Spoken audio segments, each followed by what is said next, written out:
E eu fiquei muito feliz, porque volta e meia a gente recebe, né, pedidos de oração no WhatsApp, no celular. Acontece isso muito, né? Mas também as pessoas se lembram de agradecer. As pessoas lembram de compartilhar a alegria do que o Senhor fez. E um amigo muito querido, o pastor Isaac, já vai abrindo a sua Bíblia, Zacarias 4, bem fácil de achar, né? Zacarias, o penúltimo livro do Antigo Testamento. E aí ele me mandou um áudio dizendo: missionário, Mateus, queria compartilhar uma alegria contigo, contar a bênção, porque há um tempo atrás Deus usou a vida deles para nos abençoar. E ele vendeu esse carro que eu uso hoje. Esse carro tem sido uma bênção na minha vida, no meu ministério. E aí ele tinha um outro carro, eu profetizei algumas coisas para ele, entre outras coisas, que Deus ia dar uma casa para ele. Ele já tem uma casa própria, mas Deus prometeu mais. Prometeu 5 casas. E aí, ano passado, ele fez um negócio que ele trocou o carro dele numa outra casa. E desde o ano passado até esse ano, ele ficou sem carro. Ele é um pastor auxiliar, presbítero da igreja, presbítero Isaac. E ele é casado, ele tem 2 filhas, ele já tem mais de 40 anos. Então é um homem de Deus e ele precisa do carro, né? Trabalho e tudo mais. E aí, 2 meses atrás, acho que foi, né, ele chamou a gente para ir lá, conversar, orar por ele, enfim. E aí Deus falou que iria novamente entrar com a provisão na vida dele. E aí ele estava feliz, porque ele tinha uma casa, agora ele tem 2. E o carro que ele tinha feito no negócio, agora ele fez outro negócio e pegou o carro de volta. Glória a Deus. Você entendeu? Porque Deus, Ele está a nos observar. Está cuidando de nós. Querido, você precisa entender que o reino de Deus, ele tem o seu próprio recurso. No reino de Deus você pode comprar sem dinheiro. O evangelho é loucura. E a loucura de Deus é mais sábia que a sabedoria humana. E a sabedoria humana é loucura para Deus. 1 Coríntios 1, 23. A loucura de Deus é mais sábia que a sabedoria humana. A fraqueza de Deus é mais forte que a força humana. E aí vai ir além, ele vai dizer: Deus comete um absurdo aos olhos humanos, porque Ele não escolheu as coisas fortes, Ele não escolheu as coisas grandes, Ele não escolheu as coisas sábias deste mundo. Ele escolheu as fracas, as desprezíveis, aquelas que não são nada. E Ele nos escolheu para reduzir a nada aquelas que se acham que são alguma coisa. Eu não sei você, mas eu sou escolhido por Deus. E eu não sei em qual categoria Ele me encontrou, mas o importante é que eu estou aqui. Eu não sei se eu fui considerado o louco deste mundo, ou fraco, ou desprezado, mas de alguma maneira o que me importa é o que as pessoas dizem. O que importa é que eu e você somos escolhidos por Deus. Amém, aleluia. Aleluia.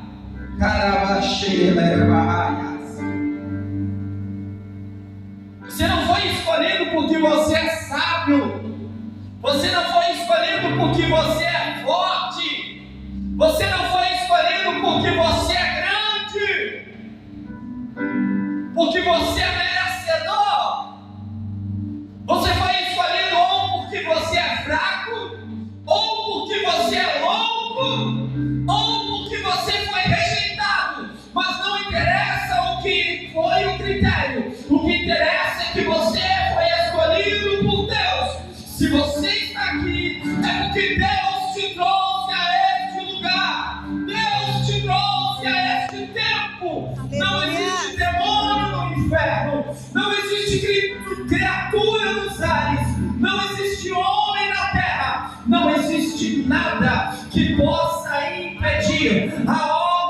Deus tem para realizar na sua vida.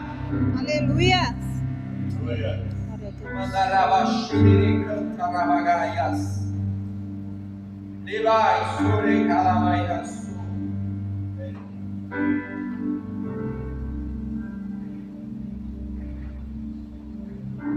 Sabe, irmãos, nós precisamos ir para a cruz. A palavra de Deus, o Evangelho, ela nos ensina o caminho para ir à cruz. E ir à cruz não é ir para passear. Ir à cruz é ir para um lugar de morte.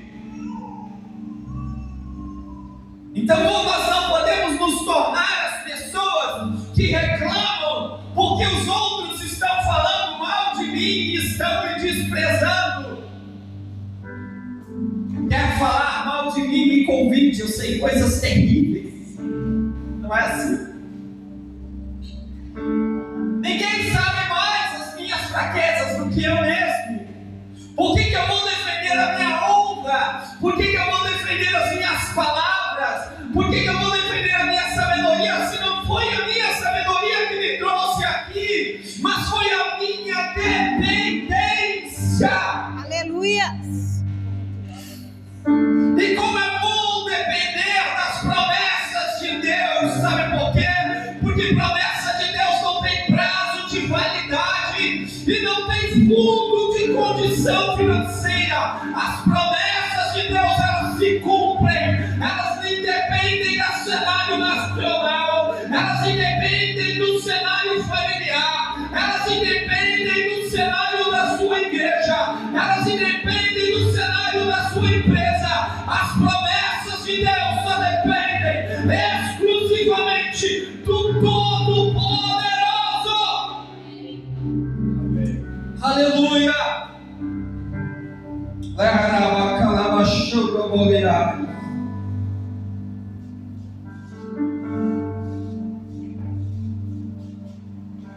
Eu disse para minha esposa, depois que você aprende a ser um colhedor de milagres, depois que você vai tendo experiências com Deus, você vai amadurecendo. Deixa eu falar algo sobre a Santa Ceia. A Santa Ceia fala do corpo de Cristo. Ela tem o pão e tem o quê? O vinho. Amém? Vocês estão comigo? Amém. Ela tem o quê? Ela tem o pão. Estamos em poucos, mas podemos repetir. Vai lá. Ela tem o pão e ela tem o vinho. O pão, para ser bom, ele tem que ser comido no dia. Ele tem que ser novinho, não é? Quanto mais fresco ele é, melhor. Então o corpo de Cristo é formado por jovens. Entendeu? Por crianças, por adolescentes, por jovens adultos, por jovens. Esse é o pão. Amém? Amém. Esses são os jovens. Mas a Bíblia também diz que a Santa Ceia, ela é pelo vinho. Amém? O vinho e o pão é o corpo de Cristo. E o que é o vinho? O vinho, quanto mais antigo ele é, melhor. Então fala assim para o seu irmão, eu não estou envelhecendo, eu estou melhorando. Estou melhorando. Amém, glória a Deus. Não, eu não estou envelhecendo, eu estou ficando melhor. Não está entendendo? Agora é que está chegando o nível bom. Só que tem uma. Então isso fala do quê? Da parte da igreja que é mais madura, dos anciãos, dos presbíteros, da liderança. Amém? Amém. Agora olha que interessante. Como é que você faz o pão? Você usa as mãos. Então, para fazer o pão, para cuidar dos jovens, você tem que ter tato, você tem que ter jeito, você tem que ter cuidado, você tem que ter amor. Não é assim? A medida certa, o toque certo, você vai deixar as suas marcas. Agora, diga para mim, como é que se faz, filho? 10. Como é que se colhe? O agricultor vai lá e colhe as uvas. Depois ele coloca naquele tonel. Ele usa as mãos. Ele se abaixa. É com os Pés. pés. E muitas das vezes nós somos pisados. Pisados em momentos de dor. Pisados em momentos de angústia, em momentos de pressões, de perseguições, de calúnias, de dívidas, de problemas, de frustrações, de quedas. Nós estamos sendo o quê? Pesados. Só que o vinho bom, ele não é amargo, ele alegra a vida dos demais. E tem uma coisa, meu irmão, na festa de Canaã, o pão não tinha acabado, mas a festa iria acabar. Se tivesse acabado o vinho, mas Jesus disse: ei, enche essas 6 talhas de água, porque depois que ele colocar a sua palavra ali, aquela água vai se tornar no melhor vinho da festa. Ei, as tuas dores, cicatrizes, experiências, dificuldades, tudo que você enfrentou, que pisou sobre você, vai extrair de você uma alegria que este mundo não conheceu. É a alegria que o Espírito Santo está derramando dentro do seu interior.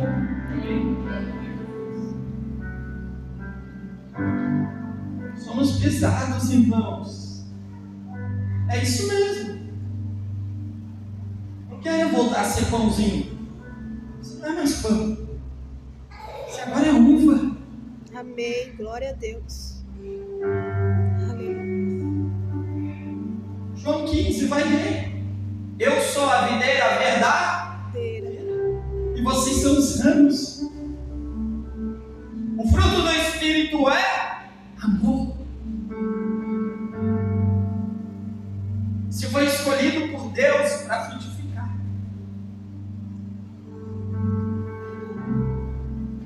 E é sobre isso que eu quero falar. Zacarias capítulo de número 4.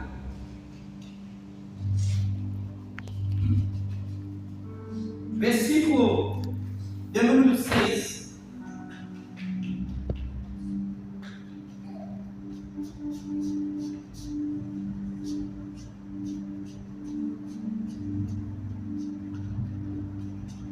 Deixa o Senhor te matar, irmão.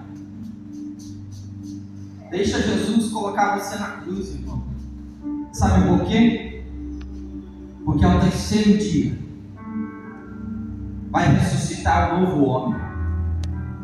O Espírito Santo vai visitar a tua tumba fria.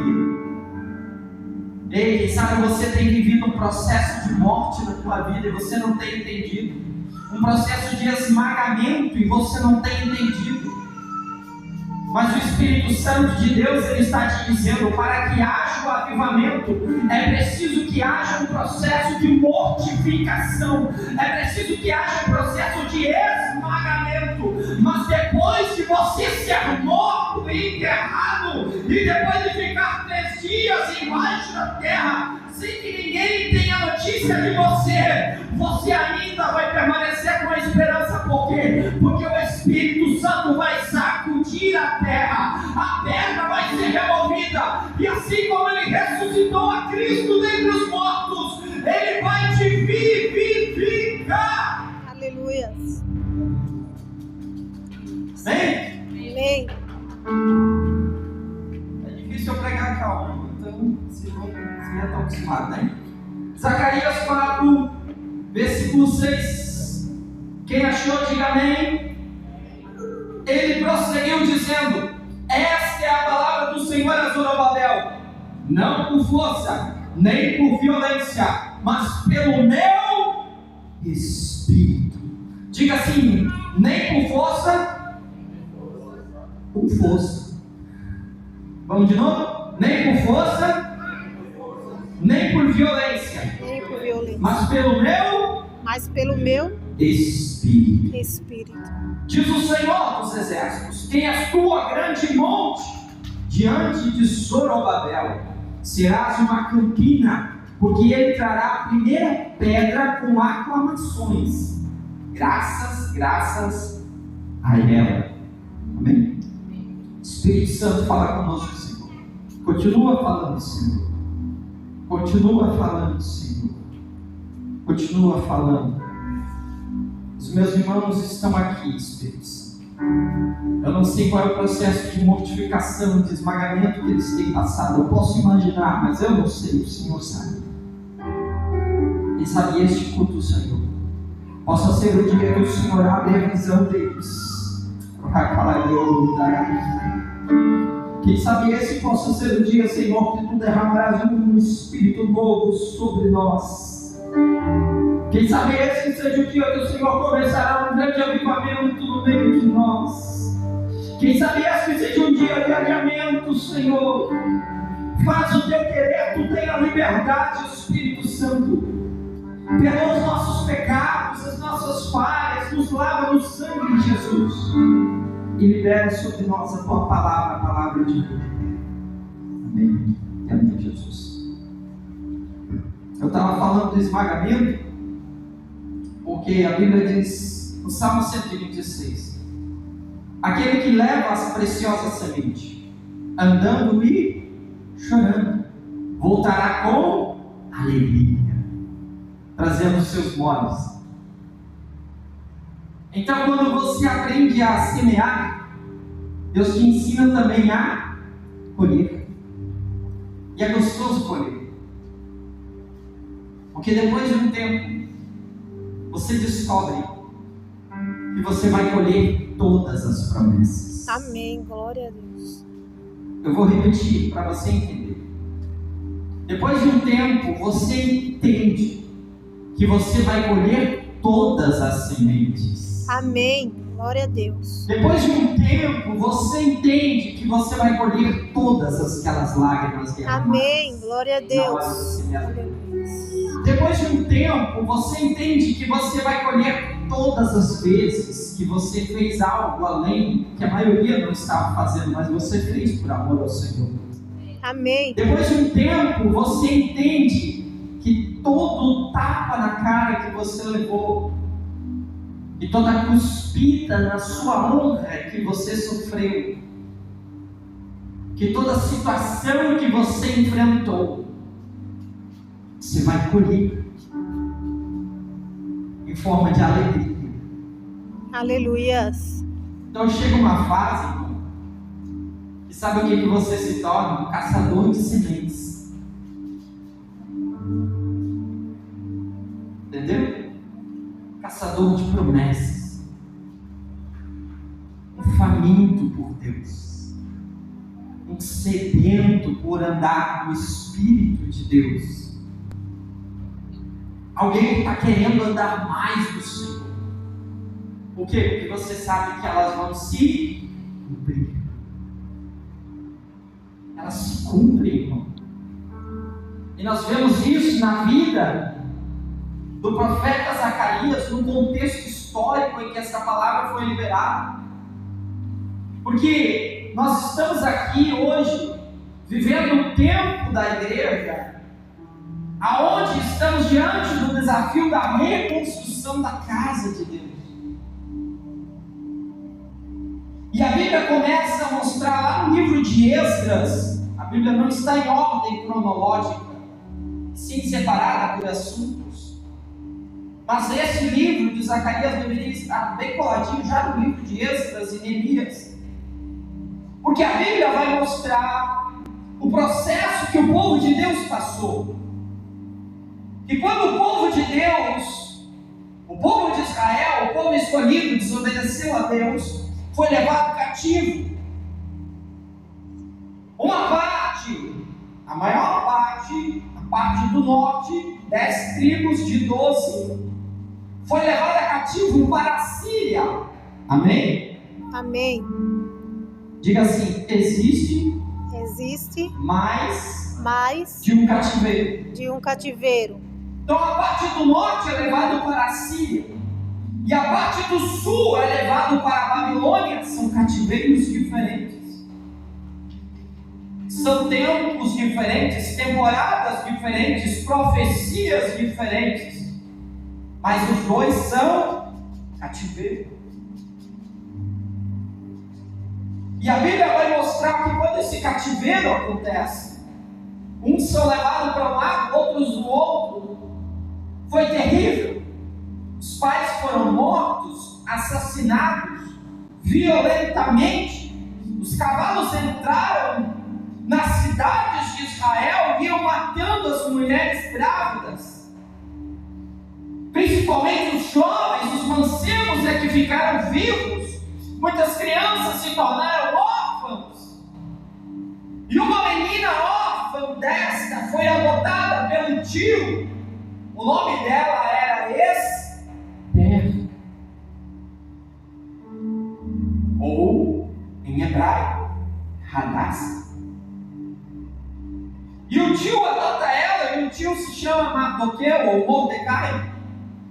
E aí você conhece a história de como a beleza dela excede a todas as outras, e ela vai se tornar rainha, e ela vai se casar com o rei Assuero, que na verdade é um título. Provavelmente o nome dele é Astiages. E esse rei, ele se casa com Esther, mas daí tem um inimigo chamado Amã. Vocês lembram da história? E Amã quer perseguir o povo de Israel, o povo judeu, por ódio a Mardoqueu. Mardoqueu não estava fazendo nada errado. Você entende? Que às vezes, mesmo fazendo as coisas certas, os inimigos vão se levantar. Os opositores vão se levantar. Não é porque você está certo ou porque você está errado que vão te dar paz. É porque existe um propósito de Deus na sua vida e valores que são inegociáveis. Amã queria que os homens se dobrassem em joelho perante ele, beijassem o chão e reverenciassem a ele como um Deus encarnado na terra. Mas Mardoqueu era judeu, e o que tinha levado eles para o cativeiro era a idolatria, e o que poderia tirar ele do cativeiro não era a idolatria. Então ele sabia que ele precisava se arrepender. Então, se ele tinha se arrependido, ele não poderia mais idolatrar. Ele não podia se dobrar aos homens. A mesma coisa acontece conosco. Mesmo fazendo as coisas certas, mesmo tendo os valores morais corretos, mesmo estando na presença de Deus, mesmo só adorando a Deus, mesmo assim vamos ter problemas. Só que tem uma coisa: se você não abre mão de um princípio por causa da tua aliança com Deus, a aliança que você tem com Deus vai te livrar da mão daquele que te persegue. A aliança que você tem com Deus vai fazer com que aquele que te persegue venha a perder o lugar, e você vai assumir o lugar dele. Ei, eu estou profetizando. Aleluia.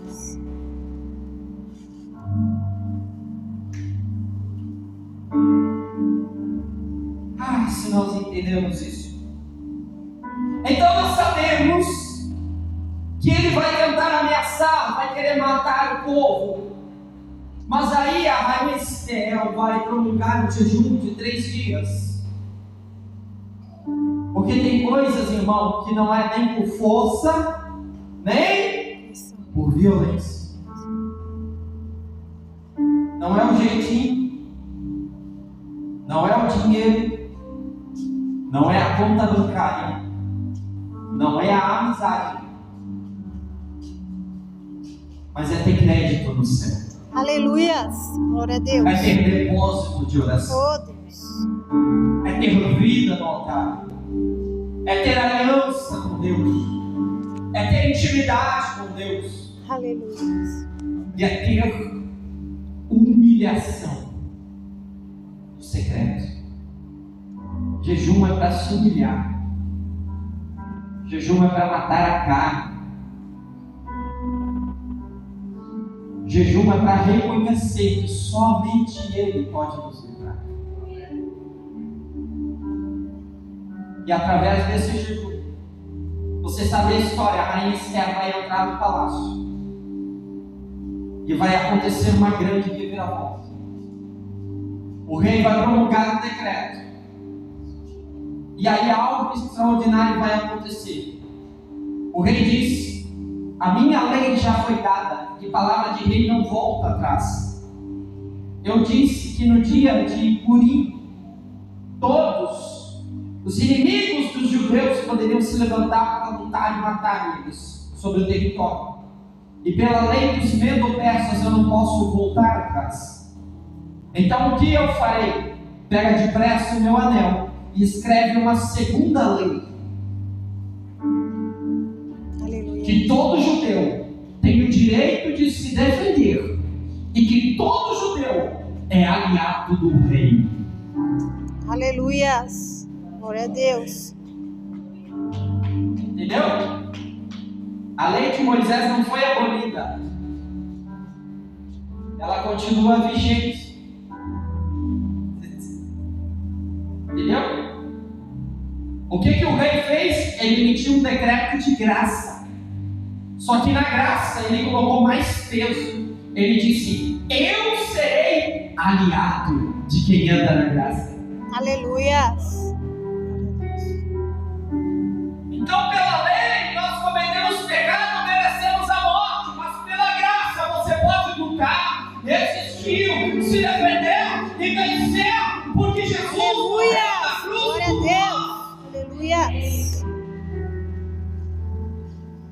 Pela lei, você enfermou, você deve morrer,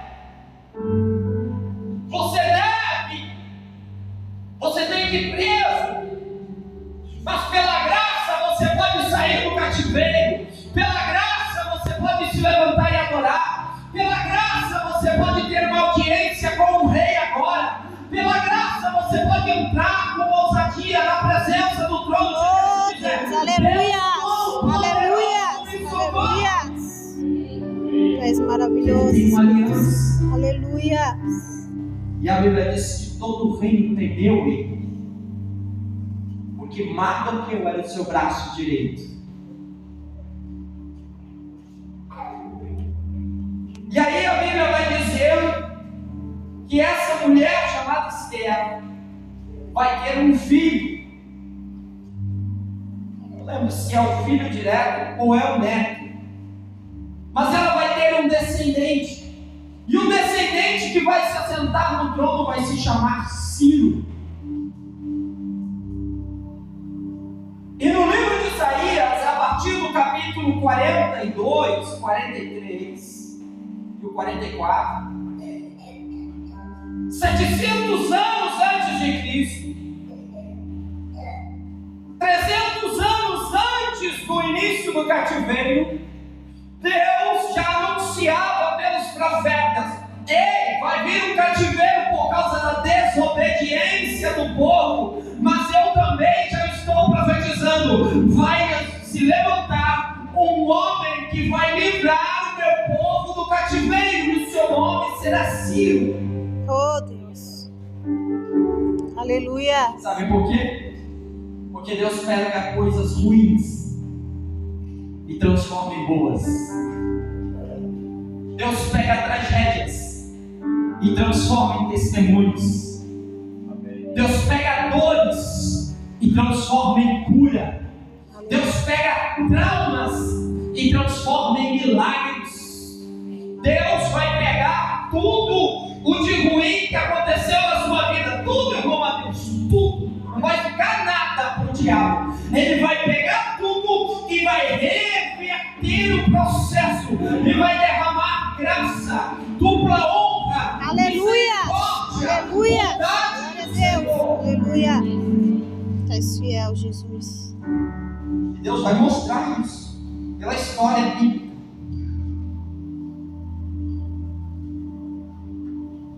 E aí a Bíblia diz que Ciro vai emitir um decreto, no qual ele vai dizer que o povo judeu agora é livre e não é mais escravo. Escravo não poderia sair do país. Escravo é escravo. Escravo tem limite. Escravo é tratado igual cachorro. Cachorro você bota uma corrente e você diz, é só nesse quintal aqui. Quando ele sai, ele é banho. Essa é a vida de escravo. Mas a Bíblia diz que Deus, ele nos levou para um reino de escravidão. Ele nos tirou de um reino de escravidão e nos transportou para o reino do Filho do seu amor. Não foi para a escravidão que o Espírito do Senhor nos adotou para andarmos outra vez com medo, mas Ele nos adotou para dizermos, Abba, Pai. Porque aonde é o Espírito, ali há liberdade. Nós somos libertos, fomos colocados na liberdade. Porém a lei continua valendo. Existe um decreto de lei e existe um decreto de graça. Está entendendo? E aí nós sabemos o quê? Que Ciro diz, podem voltar agora para a sua terra natal. A promessa se cumpriu. O Salmo 26 se cumpriu. Porque o Salmo 126 é escrito pelos que voltam de Sião, no decreto de Ciro. Entendeu? Aí eles voltam, eles estão dizendo assim, ó, os que levaram a semente, a promessa de retorno, andando e chorando, cabisbaixo, escravo, algema nas mãos e nos pés, mais de 2.000 quilômetros andando a pé, o pé sangrando, o olho do pé, as pessoas olhando, zombando, comendo resto de comida, bebendo resto de água, passando fome, sede, frio e calor, vão voltar além, trazendo os bônus. Sabe por quê? Porque Ciro vai dizer, abra os tesouros reais, porque tudo o ouro que foi levado, roubado, eu estou restituindo, para que se construa a casa do Deus vivo. O propósito é bom. Amém? Amém. Mas o inimigo sempre quer se levantar. E a Bíblia diz o quê? Que eles começam a reconstruir, mas os inimigos se levantam. O nome desse homem que vai liderar a expulsão, que vai ser imediato, se chama Zorobabel. E Zorobabel vai liderar esse grupo e vai dizer, vamos construir, vamos trabalhar, Deus é conosco, vamos colher os molhos, chegou o tempo de alegria, o tempo de cantar chegou, e eles começam a reconstruir, e corta a pedra, e corta a madeira. Quem já foi na obra, irmão? Vocês sabem que não é fácil. Imagina o tempo como era de Jerusalém. 60 côvados de comprimento, 30 de altura. Pega, 30 metros de comprimento, 15 de altura. É um edifício grande, gigantesco. E aí o inimigo, ele vem sempre na hora do nosso cansaço. Aí a gente está cansado. Os inimigos cercam e dizem, parem de construir. Parem de edificar. Parem de trabalhar. E a Bíblia diz que eles param. E aí quando eles param, Deus levanta Ageu, dizendo, eu trouxe vocês de volta para o cativeiro. E vocês agora estão plantando plantando vinhos, comendo, bebendo, construíram a casa de vocês. E a minha casa como fica? E a casa que leva honra ao meu nome está um monturo, que quem já foi em obra abandonada. Só para rato, barato, bicho, andarilho. É uma casa sem honra. Voltem a construir. Pausa. Amém? Vamos dar um pause aqui no filme. Transporte a sua mente novamente para outro cativeiro, o cativeiro do sul. Do sul saiu Daniel. Ele era das tribos de Judá. Daniel, Misael, Azarias e Ananias. Amém? Amém. Daniel, Sadraque, Mesaque e Abednego. Para onde ele foi? Para Babilônia, para outro cativeiro. E lá no cativeiro da Babilônia, Daniel, que era um profeta, a Bíblia diz que 3 vezes por dia ele orava com o rosto virado para Jerusalém. E ele chorava dizendo: Deus, quando esse cativeiro vai acabar? Quando que eu verei de novo a casa do meu Deus, o templo do meu Deus? Então a movimentação profética de Daniel, o livro inteiro de Daniel, é para derrubar o principado da Babilônia, o espírito da Babilônia. E a Bíblia, quando vai chegar ali por Daniel capítulo 5, 4, por ali, a Bíblia vai dizer que o filho de Nabucodonosor, ele vai zombar da casa de Deus. Ele vai pegar os vasos de ouro que foram roubados no cativeiro. Ele vai levar para uma festa onde estava tendo uma orgia a demônio, onde estava tendo prostituição, zombaria. E naquele momento que eles estavam glorificando aos deuses de ídolo, de ouro, de prata, de bronze, de ferro, de mármore, de pedra, uma mão apareceu na parede e escreveu Nenemene Tekel Parsim. E quando aquela mão apareceu, a festa acabou. E os homens ficaram atemorizados. E o rei do maior império da sua época, o Babilônia, afrouxou os seus joelhos e batia um no outro. Ele tremeu as pernas, a Bíblia diz.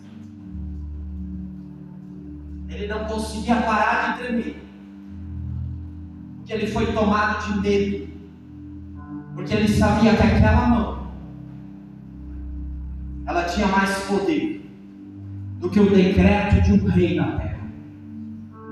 Aquela mão que escreveu na parede, ela tinha mais poder que a mão de um médico na terra, que a mão de um juiz na terra, que a mão de um supremo juiz de um tribunal federal na terra, do que a mão de um presidente com uma caneta na mão na terra. Aquela mão que escreveu naquela parede é a mão que escreve o curso da história. Aleluia! Deus Todo-Poderoso. E aquela mão apareceu porque ele tocou nos vasos escolhidos de Deus. Ai daquele que toca no vaso de sangue. Vamos tocar nos vasos. Menemenete que é o passe. Pesado foste na balança e fosse achado em falta. O teu reino foi contado e passado a outro além de ti.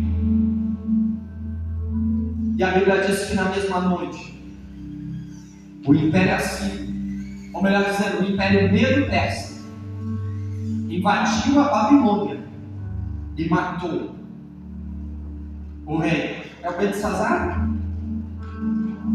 Não lembro o nome. É o rei filho do Nabucodonosor. Matou o rei filho do Nabucodonosor. É? Matou. propósito é o trono? Dário. Quem é Dário? Um título. Como assim?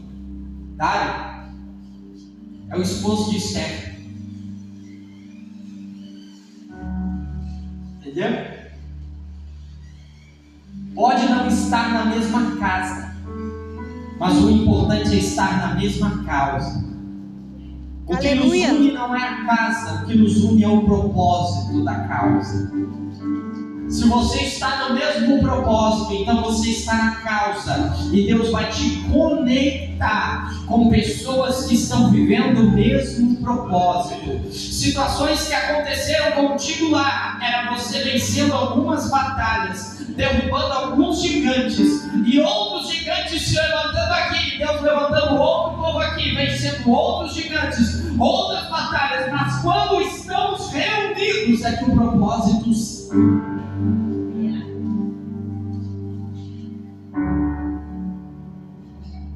a restauração do templo passa pelo ministério profético de Daniel.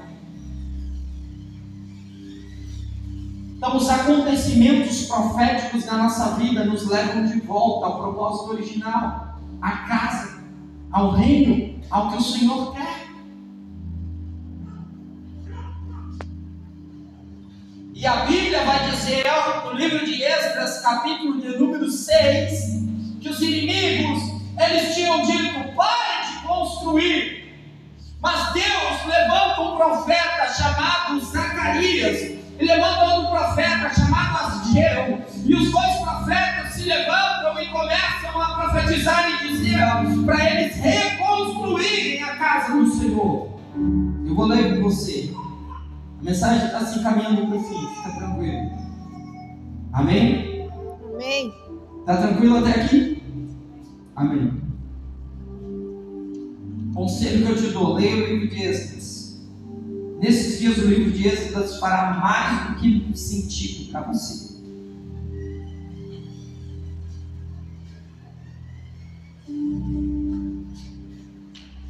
O 5 é melhor. Vou no 5.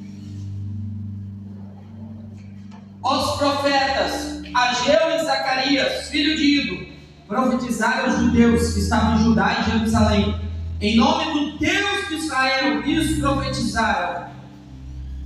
Então se levantaram Zorobabel, filho de Sealtiel, e Jesua, filho de Josadaque, e começaram a edificar a casa de Deus em Jerusalém, e com eles os profetas de Deus que os ajudavam.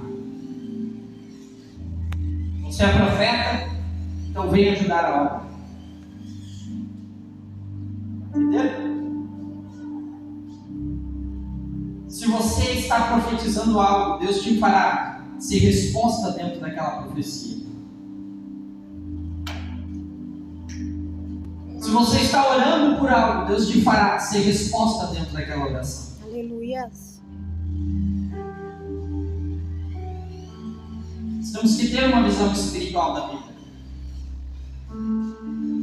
A Bíblia diz que nós somos um sacrifício vivo. Então existe um altar. E altar servia para quê, irmão? Para que o sacerdote pegava o cordeiro e levava para o altar? Era para fazer festa? E ele festejava, mas alguém morria para os outros se alegrarem. Está entendendo? Quando você morre na sua oração, é que Deus recebe o teu sacrifício. Aleluia. Você entende isso? Quando você morre no seu altar com Deus, é que Deus recebe o teu culto.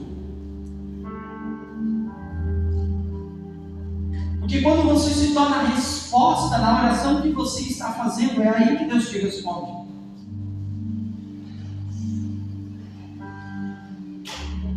Porque se você acredita naquilo que Deus tem te falado, Ele não vai deixar você de fora, Ele vai te colocar lá dentro. Não reclame do lugar onde você está, as suas orações te trouxeram aqui. Não reclame do processo que você está vivendo, as suas orações te trouxeram a esses processos. Porque a sua vida não está na mão de mas ela está sendo governada por Deus. Mas eu descobri uma coisa lendo a Bíblia em Apocalipse capítulo 4. Embora Deus seja o Todo-Poderoso, e embora Ele esteja sentado no trono e possa fazer todas as coisas, Ele não disse para a criação, faço eu. Ele disse, façamos nós. Porque o modelo de Deus é coletivo, Ele trabalha em equipe. É um trono rodeado por 24 tronos. O modelo do Pai é coletivo. Então, a oração é um lugar pelo qual você entroniza primeiro Deus na sua vida, e depois Deus te coloca num trono de governo, de liderança com Ele. Você entendeu? Amém. É por isso que o trono é assim, é uma plataforma como essa, uma plataforma, amém? Só que voa. Os querubins seguram e ele voa. Que vem na aula segunda viu. Porque Ezequiel fala que embaixo os querubins estão segurando. Então ele voa. Amém? Amém. E em cima está um trono, uma cadeira, um trono armado. É o trono do Pai. E os 24 tronos ao redor. E é claro, o trono de Cristo. Amém? Amém. Só não está o trono do Espírito Santo, porque ele está na terra. Aleluias. Tu és fiel, Jesus. Porque ele prefere habitar dentro de você do que ficar parado em cima de um trono. Ele ama a criação. Amém. Ele trocou o céu pela terra. O Espírito Santo não está atrás do louvor perfeito. Ele está atrás do coração quebrantado. Ele não está atrás dos pregadores mais sábios, porque lá tem sabedoria e revelação. Ele está atrás dos verdadeiros, dos justos, dos proclamadores de